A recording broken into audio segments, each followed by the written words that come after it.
the person ruining your life might be you, but not in the way you think.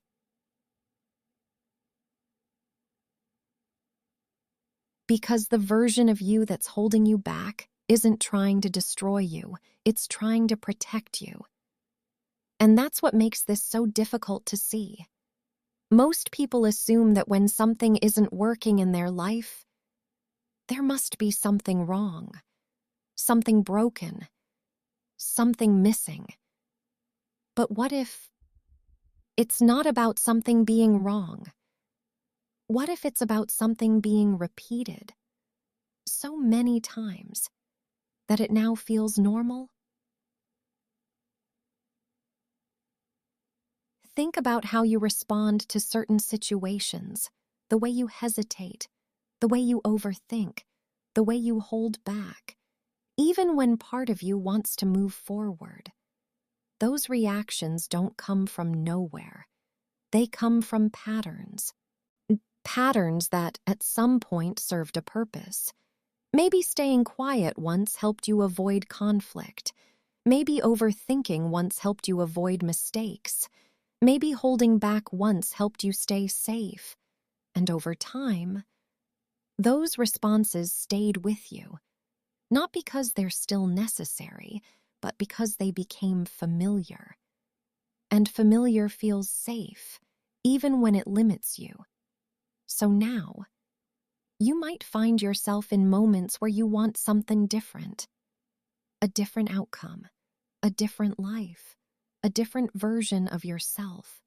But when the moment comes to act, something stops you, not loudly, not aggressively, just enough to make you pause.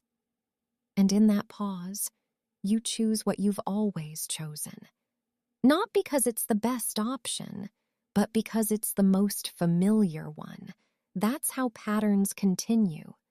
Not through force, but through repetition. And here's where it gets uncomfortable, because from the outside, it might look like you're holding yourself back, but internally, it feels like you're being careful. It feels like you're thinking things through. It feels like you're protecting yourself. And in some ways, you are. But protection can become limitation when it's applied to situations that no longer require it. You hesitate when you don't need to. You doubt when there's no real threat. You hold back when there's nothing to lose. And after a while, you don't even question it anymore. It just becomes, this is how I am.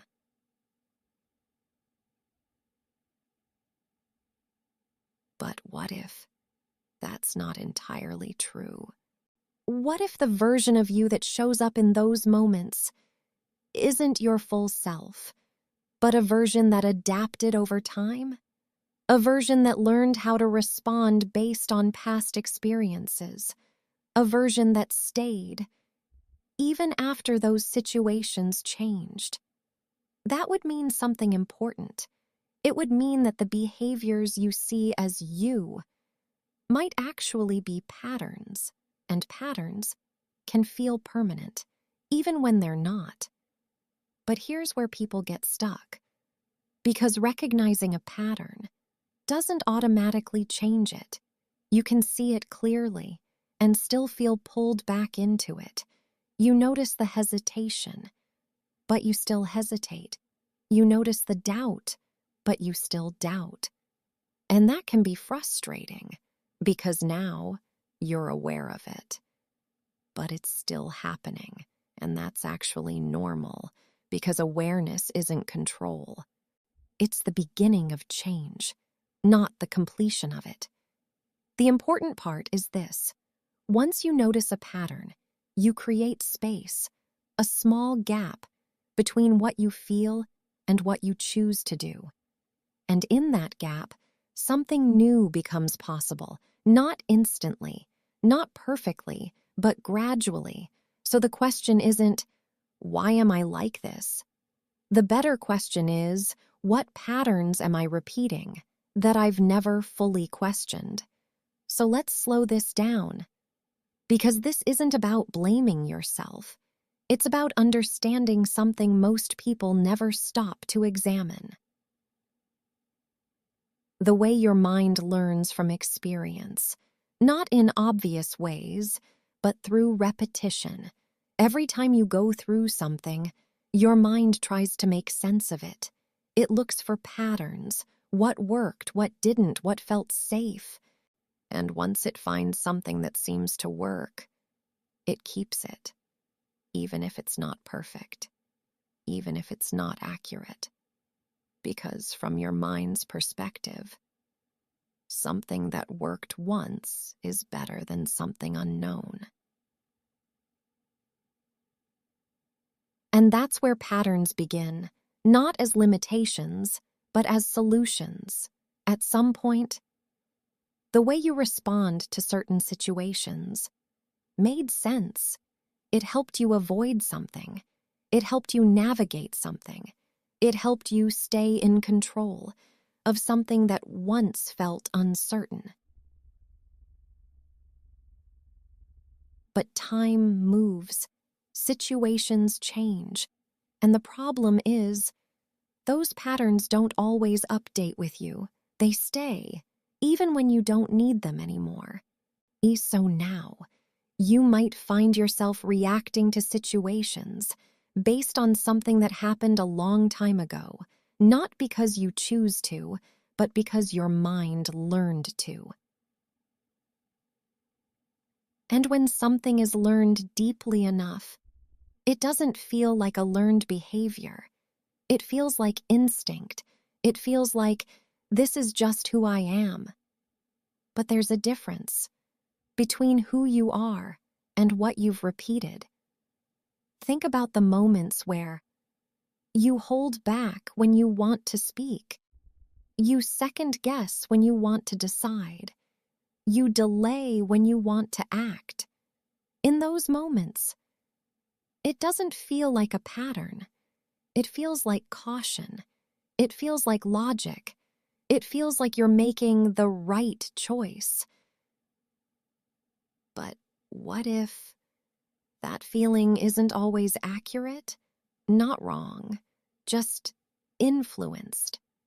Because your mind doesn't always respond to what's happening now.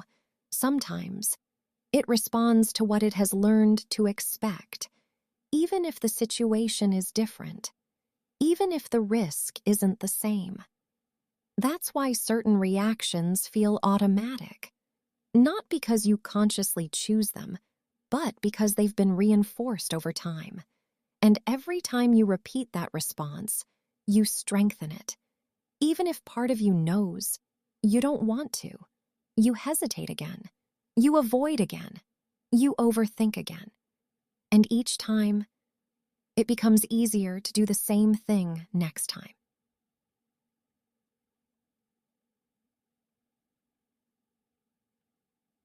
That's how loops are built, not intentionally, but gradually.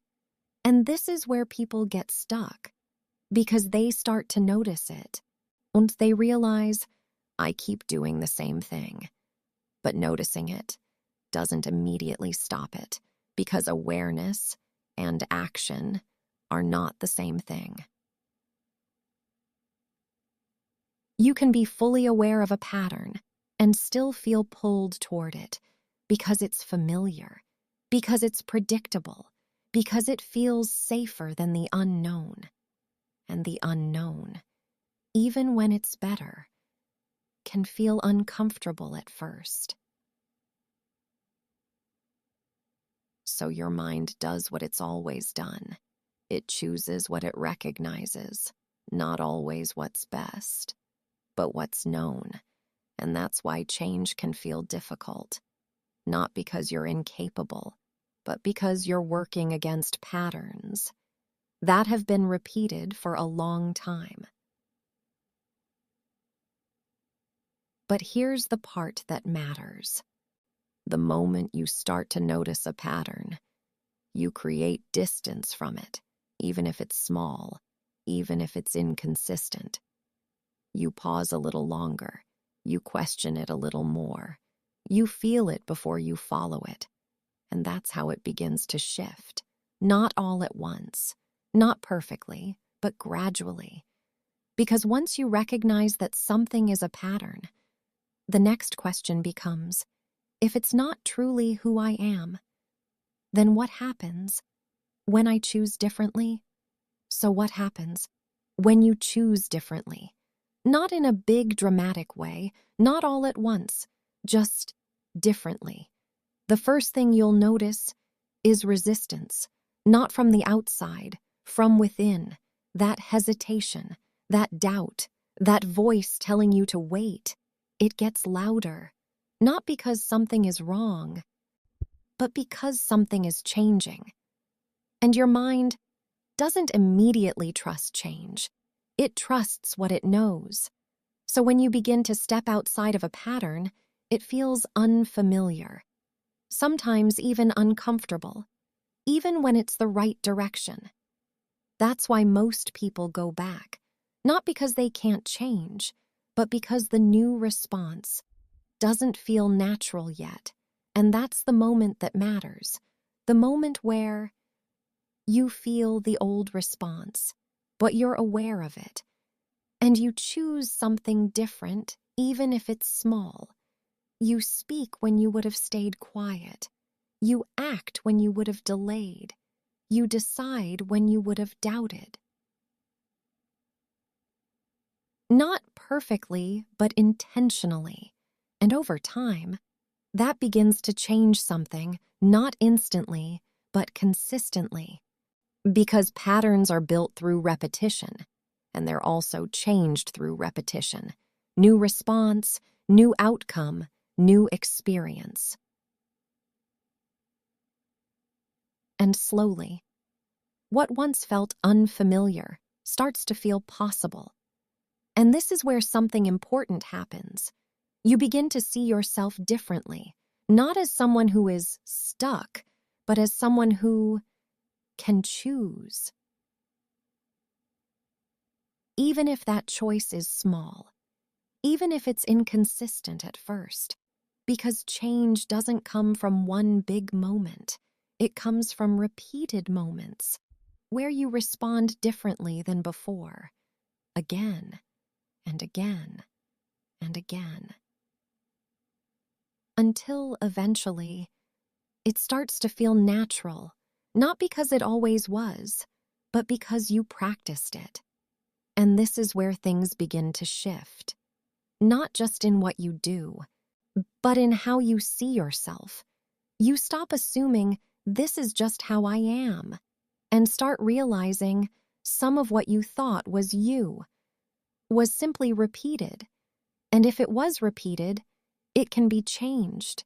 Not overnight, not perfectly, but gradually.